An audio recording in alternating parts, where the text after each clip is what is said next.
Hello friends, welcome to our channel. आज की इस वीडियो में हम बात करेंगे रिकवरी एजेंट के हरासमेंट के बारे में। किस तरह से आप रिकवरी एजेंट के हरासमेंट को ख़त्म कर सकते हैं, उससे आप बच सकते हैं। उससे रिलेटेड हमारा आज का ये वीडियो होने वाला है। तो वीडियो शुरू करने से पहले दोस्तों आपसे एक रिक्वेस्ट है, अगर आपने अभी तक हमारे चैनल को सब्सक्राइब नहीं किया है तो हमारे चैनल को सब्सक्राइब कर दीजिए और बेल आइकन प्रेस कर दीजिए ताकि इस तरह की वीडियोज़ आपको मिलते रहे। सो फ्रेंड्स, आज की इस वीडियो में हम बेसिकली बात कर रहे हैं रिकवरी एजेंट के हरासमेंट से आप किस तरह से बच सकते हो। तो फ्रेंड्स, अगर आपका ऑनलाइन लोन ओवरड्यू है, किसी भी एप्लीकेशन का आपका लोन ओवरड्यू है, तो जाहिर सी बात है कि आपको रिकवरी एजेंट का जो हरासमेंट होता है आपको उसका सामना करना पड़ रहा होगा। आपको मल्टीपल कॉल्स, मैसेजेस और रीपेमेंट के रिमाइंडर्स, हर तरह से आपको हरास किया जा रहा होगा रिकवरी एजेंट के द्वारा। आपको लीगल एक्शन की धमकी दी जा रही होगी, होम विजिट की धमकी दी जा रही होगी। तो इस तरह के हरासमेंट से लोग बहुत ज़्यादा परेशान हो जाते हैं। कई बार लोग मेंटली इस तरह से डिस्टर्ब हो जाते हैं, इस तरह से हरास हो जाते हैं कि वो कुछ और करने में उनका मन नहीं लगता है, कोई भी और काम नहीं कर पाते हो ध्यान से।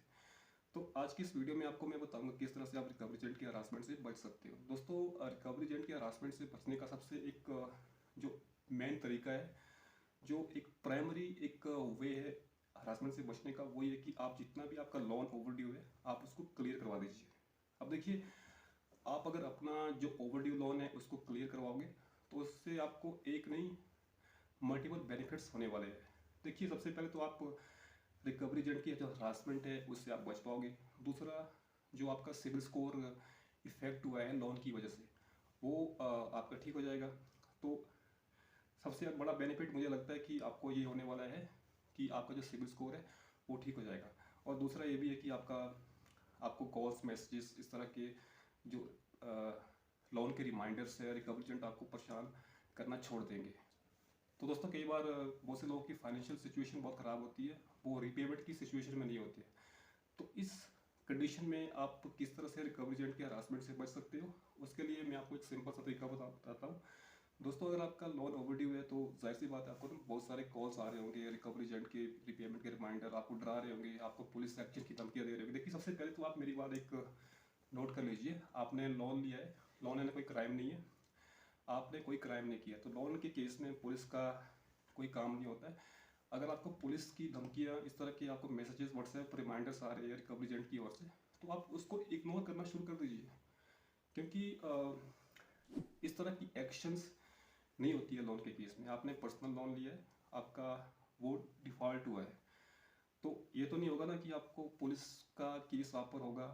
तो दोस्तों, रिकवरी एजेंट्स तरह तरह के आपको जो तरीके होते हैं हरासमेंट के वो अपनाते हैं ताकि आप रीपेमेंट कर दें, क्योंकि इसमें उनका भी फ़ायदा होता है। उसमें उनका ये फ़ायदा होता है कि आपके लोन से उनको कमीशन मिलती है, वो थर्ड पार्टी के एजेंट्स होते हैं। तो दोस्तों, दूसरा तरीका, आप रिकवरी एजेंट्स के हरासमेंट से किस तरह से बच सकते हो। अगर आपकी पास पैसे नहीं है रीपेमेंट के लिए, तो देखिए, अगर आपको मल्टीपल कॉल्स आ रहे हैं, परेशान कर रहे हैं, तो आप उनकी कॉल्स उठाना बंद कर दीजिए। अब देखिए, इससे क्या होगा, इससे बहुत से लोगों को लगता है कि अगर आप कॉल नहीं उठाएंगे तो रिकवरी एजेंट हमारे घर आ जाएंगे। देखिए, ऐसा नहीं होता है। रिकवरी एजेंट आपके घर नहीं आएंगे, बल्कि अगर आप कॉल्स इग्नोर करना शुरू कर दोगे तो सबसे पहले जो बेनिफिट आपके लिए होने वाला है वो है कि आप मेंटली हरास होने से बच जाओगे। क्योंकि जितनी बार आप इनके कॉल्स उठाओगे, इनसे बात करोगे, उतनी बार आप हरास होते रहोगे, आप डिप्रेशन में जाते रहो। क्योंकि एक तो आपके पास पैसा नहीं है रीपेमेंट के लिए, दूसरा आप ये भी कर सकते हो कि इनको थोड़ा सा समझाओ, इनसे थोड़ा टाइम लीजिए। अगर ये टाइम नहीं देते हैं, उसके बावजूद भी आपको ये परेशान करते हैं, तो एक सिंपल सा तरीका तो दोस्तों यही है ना कि आप उनके कॉल्स, मैसेजेस जितने कम हो सके ना उतने कम उठाओ। अब ये नहीं कि हर कॉल, दिन में तो आपको एक कम 20-25 कॉल करते होंगे, तो हर कॉल आप उठाओगे तो हर बार आप का जो डिप्रेशन का लेवल है वो बढ़ता जाएगा। तो इस तरह से क्या होता है कि मानसिक रूप से आप बहुत ज़्यादा परेशान हो जाओगे। तो पैसे नहीं है आपके पास, तो इनकी कॉल्स, मैसेजेस, इस सब को इग्नोर करना शुरू कर दीजिए। क्योंकि देखो क्या होता है, अगर आपका छोटा सा लोन ओवरड्यू है, ऑनलाइन कोई भी एप्लीकेशन से आप कर लिया होगा, उसकी अगर आप रीपेमेंट नहीं करते हो तो आपको तो पता ही है ना लॉस क्या होता है। लॉस तो ये होता है कि आपका जो सिबिल स्कोर है वो ख़राब हो जाता है। अब देखिए, सिबिल स्कोर, अब आपके पास पैसे ही नहीं है तो सिबिल स्कोर का आपने करना क्या है। अगर आपके पास पैसे है तो आप सिविल को बचा सकते हो इनकी रीपेमेंट पूरा लोन क्लियर करके। अब जब आपकी फाइनेंशियल कंडीशन ही इतनी ख़राब है तो सिविल से आपने करना भी क्या है। तो आप एक काम कर सकते हो कि इनकी जो कॉल्स मैसेजेस है रिमाइंडर्स है इसको इग्नोर करना शुरू कर दीजिए। कुछ नहीं होता है दोस्तों, देखो अगर आपका पर्सनल लोन, क्योंकि ये अनसिक्योर लोन होता है, जो आपको ऑनलाइन एप्लीकेशन से लोन मिलता है ना वो अनसिक्योर लोन होता है। इसमें एज सिक्योरिटी आपने कुछ भी नहीं दिया है बैंक को या NBFC को, आपने सिर्फ अपना पैन कार्ड दिया है। तो पैन कार्ड के बेस पर आपका लोन मिला है, वो डिफॉल्ट हुआ है आपका, तो सिविल स्कोर आपका खराब होगा।